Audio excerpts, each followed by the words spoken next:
नमस्कार दोस्तों।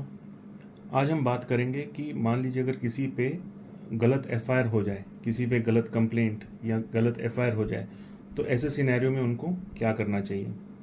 ऐसा कई बार होता है कि कोई आपसी रंजिश हो, कोई ईगो फाइट हो, कोई प्रॉपर्टी का डिस्प्यूट हो, कोई हस्बैंड वाइफ का अगर डिस्प्यूट हो, तो अक्सर ऐसा होता है कि गलत एफआईआर हो जाती है। ऐसा नहीं है कि उसमें पुलिस हर बार जान करके गलत एफआईआर करती हो सकता है उनको गलत इन्फॉर्मेशन दी गई हो, या उनको जो उनके सामने बहुत ही वन साइडेड एविडेंस या वन साइडेड मटेरियल रखा गया हो और एफआईआर फाइल हो गई हो। तो ऐसी सिचुएशन में किसी को क्या करना चाहिए, आज के इस डिस्कशन में हम इसी की बात करेंगे। देखिए, अगर किसी पे गलत एफआईआर हो गई है, मान लीजिए आप पे या आपके किसी जानकार के खिलाफ गलत एफआईआर हो गई है, तो सबसे पहली चीज़ ये है कि घबराना नहीं है। ये एक नॉन लीगल एस्पेक्ट है, मतलब अगर एफआईआर हो जाए तो, पर यही सबसे इम्पोर्टेंट चीज़ है, घबराना नहीं है। और जो पुलिस अथॉरिटीज़ हैं उनके साथ पूरा कोऑपरेट करना है, और लीगली अपने जो भी सेफगार्ड्स हैं जिसके बारे में हम अभी बात करेंगे उनको लेना है स्टेप बाय स्टेप। और पर हाँ, घबराना नहीं है, क्योंकि घबराहट में अक्सर कोई गलत कुछ कर देता है, गलत स्टेप ले लेता है जो कि इंटेंशनल नहीं होता, पर लीगली आपको वो चीज़ हर्ट करती है एट अ लेटर स्टेज। तो ये चीज़ आप ध्यान में रखिए। कभी भी कोई आपके खिलाफ कोई फॉल्स एफआईआर या फॉल्स कंप्लेंट हो जाए तो उसमें घबराना नहीं है। और एक चीज़ का ध्यान रखना है, आपको पहले तो ये पता करना है कि आपके खिलाफ जो कंप्लेंट या एफआईआर हुई है, कंप्लेंट जो हुई है वो कोई कॉग्निजेबल ऑफेंस के लिए हुई है या नॉन कॉग्निजेबल ऑफेंस के लिए हुई है। कॉग्निजेबल ऑफेंस जो होते हैं वो क्लासीफाई किए गए एज सीरियस ऑफेंसेस। उसमें जो होता है, most of the cognizable offences के अंदर मतलब उसमें सज़ा थोड़ी ज़्यादा होती है, and they are considered to be serious offences compare to non cognizable offences. Non cognizable offences भी ऑफेंसेस हैं, but they are not as serious as cognizable offences. Cognizable offences किस टाइप के ऑफेंसेस होते हैं, जैसे मान लीजिए किसी ने किसी को ग्रीवियसली हर्ट कर दिया, मर्डर कर दिया, रेप कर दिया, dacoity, all these are cognizable offences. ये सीरियस ऑफेंस होते हैं। किसी को किसी ने मान लीजिए धमकी दी, किसी को मान लीजिए कोई डॉक्यूमेंट जो कि सरकारी दस्तावेज नहीं है उसका गलत सिग्नेचर कर दिया, या उस टाइप के ऑफेंसेस जो होते हैं जो comparatively they are not as serious as cognizable offences, उनको हम नॉन कॉग्निजेबल ऑफेंस कहते हैं। तो सबसे पहले आपको ये पता करना है कि ऑफेंस जो है वो कॉग्निजेबल है या नॉन कॉग्निजेबल है। उसका रीज़न ये है कि कॉग्निजेबल ऑफेंसेस में पुलिस के पास पावर्स ज़्यादा होती है अरेस्ट करने की। नॉन कॉग्निजेबल ऑफेंसेस के लिए पुलिस को वारंट लेना होता है मजिस्ट्रेट से अरेस्ट करने के लिए। तो आपको एक बार ये पता लग गया कि ऑफेंस कॉग्निजेबल है या नॉन कॉग्निजेबल है, तो उसके बाद आपको जो चीज़ करनी है वो ये करनी है कि आपको बेल या एंटीसिपेटरी बेल के लिए अपने लोकल कोर्ट से आपको अप्लाई करना है। डिपेंडिंग ऑन जो ऑफेंस है, आपके जो लॉयर हैं वो आपको एडवाइस करेंगे कि आपको किस कोर्ट में ठीक रहेगा आपके लिए एंटीसिपेटरी बेल या बेल को अप्लाई करना। तो अगर मान लीजिए आप कोर्ट के सामने ऐसे तथ्य रखते हैं, ऐसे एविडेंसेस रखते हैं, ऐसे मटेरियल रखते हैं जिससे कि प्राइमा फेसाई कोर्ट को ये लगता है कि आपकी कस्टोडियल इंटरोगेशन या फिर पुलिस को आपको रिमांड में लेकर के या पुलिस को अपनी कस्टडी में लेकर के आपको इन्वेस्टिगेट करने की या इंटरोगेट करने की कोई ज़रूरत नहीं है, और अगर कोर्ट को ये लगता है कि आप विटनेसेस को नहीं डराएंगे, धमकाएंगे, या फिर जो एविडेंस है उनको आप टैंपर नहीं करेंगे, या आप किसी फ्लाइट रिस्क के नहीं है आपके जो जिसको हम इंग्लिश में कहते हैं you have got deep roots in the society. आपका मतलब ऐसा नहीं है कि आप कंट्री छोड़कर भाग जाएंगे या पुलिस की इन्वेस्टिगेशन में सहयोग नहीं करेंगे।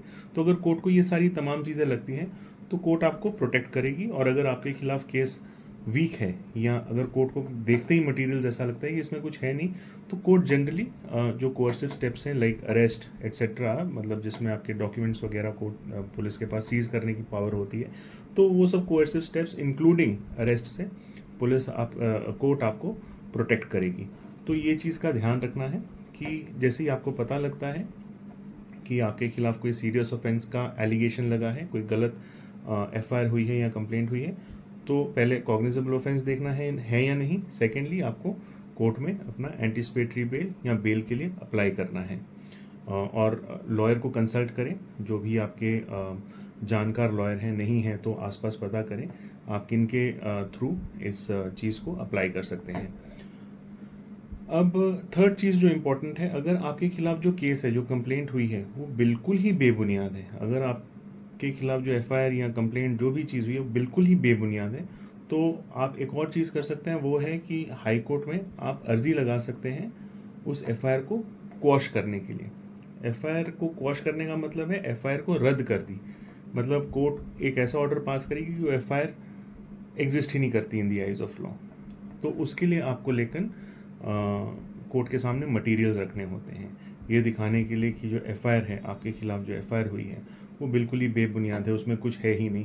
अब मान लीजिए किसी ने आप पे एलिगेशन लगाई कि इस बंदे ने मेरे से एक्स अमाउंट लिया है, और आपके पास प्रूफ है कि उसने वो आपको पैसे दिए भी थे और वापस आपने किए भी थे, और आपने उससे राइटिंग में ले लिया है कि मेरा इसके बाद कोई क्लेम नहीं है, तो ऐसे अगर आप डॉक्यूमेंट्स या एविडेंसेस या मटेरियल्स कोर्ट के सामने अगर रख सकते हैं, जो कि दिखाता है कि सिरे से ही केस का कोई महत्व नहीं है, ये एक बदले की भावना से इस केस को किया गया है, या किसी तरीके से कोर्ट के जो प्रोसेस है उसको मिसयूज़ करने का एक अटेम्प्ट है, तो इन दैट केस आप कोर्ट के सामने ये सारे तथ्य रखिए, और अगर कोर्ट सेटिस्फाइड होती है तो कोर्ट उस केस को क्वॉश करेगी।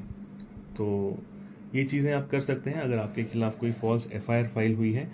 और जो सबसे इम्पोर्टेंट चीज़ है, जो मैंने शुरू में कहा था कि घबराना नहीं है, और पुलिस के साथ कोऑपरेट करना है, और कोई अच्छे लॉयर को जो उस फील्ड में माहिर हो उनसे कंसल्ट करें, उनसे आप ओपिनियन लें, उनकी राय लें कि क्या स्टेटमेंट पुलिस के सामने रखनी है, या जो आप स्टेटमेंट देना चाहते हो उसको किस तरीके से पुलिस के सामने रखना चाहिए। तो ये थोड़ी थोड़ी चीज़ें हैं, कुछ लीगल कुछ नॉन लीगल, उन चीज़ों को अपने ध्यान में रखना है, सो दैट आपके खिलाफ जो फॉल्स एफआईआर हुई है उसका कोई एडवर्स कॉन्सिक्वेंस आप पर ना पड़े। तो ये जो डिस्कशन है, इसका मेन उद्देश्य है कि हम सोसाइटी में अवेयरनेस फैला पाएँ, लीगल अवेयरनेस फैला पाएँ।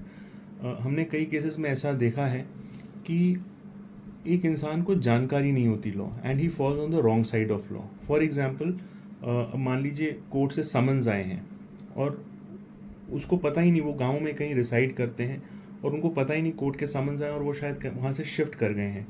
तो और ऐसी सिचुएशन में उनके खिलाफ बहुत सीरियस कॉन्सिक्वेंसेस लॉ के फॉलो करते हैं। फॉर एग्जांपल, प्रोक्लेम्ड ऑफेंडर वो डिक्लेयर हो जाते हैं, उस केस में उनको बेल ही कहीं नहीं मिलती जब तक वो कोर्ट में जाकर के सरेंडर करके बेल के लिए अप्लाई ना करें। तो इस वजह से लीगल अवेयरनेस होना ज़रूरी है। कई बार लोग घबरा जाते हैं कि हम कोर्ट से समन्स आए, इन्हें रिसीव करें या नहीं करें। बिल्कुल करें, और जो भी लीगल प्रोसेस है उसके बाद उसको फॉलो करें। और ये चीज़ लोग इसलिए नहीं करते कि they don't want to follow law, या फिर वो चाहते हैं कोई इलीगल काम करे, वो इस वजह से करते हैं कि उनको लीगल अवेयरनेस नहीं है। तो ये हमारी एक छोटी सी कोशिश है कि सोसाइटी में लीगल अवेयरनेस बढ़े, ताकि लोग लॉ को यूज़ करें एज एन इक्वलाइज़र। लॉ एक ऐसी चीज़ है जो कि हाई हो चाहे लो हो, उनके लिए, सबके लिए लॉ सेम है, and law is an equaliser. Law का उद्देश्य ही ये है कि वो, अगर किसी जो कोई कमज़ोर आदमी है उसने भी अगर कुछ गलत किया है तो उसको भी उसका परिणाम भुगतना पड़ेगा, पर लॉ का उद्देश्य ये है कि जो कमज़ोर आदमी है, अगर उसने कुछ नहीं किया है तो उसको वो एक तगड़े आदमी के, या जो रिसोर्सफुल इंसान है उसके इक्वालिटी में ला करके उसको ट्रीट करे, और जो उसका परिणाम है वो जो गलत है वो भुगते। तो law is an equaliser in the society. Law unequals को इक्वल करके जो भी चीज़ होती है उसे करती है। और अगर आपको लॉ के बारे अवेयरनेस है, अगर लीगली आप अवेयर हैं, तो ये सोसाइटी के लिए भी अच्छा है, क्योंकि a society which is governed by rule of law is a society which will always flourish. So with that, I'll take your leave, and until next time, goodbye and take care.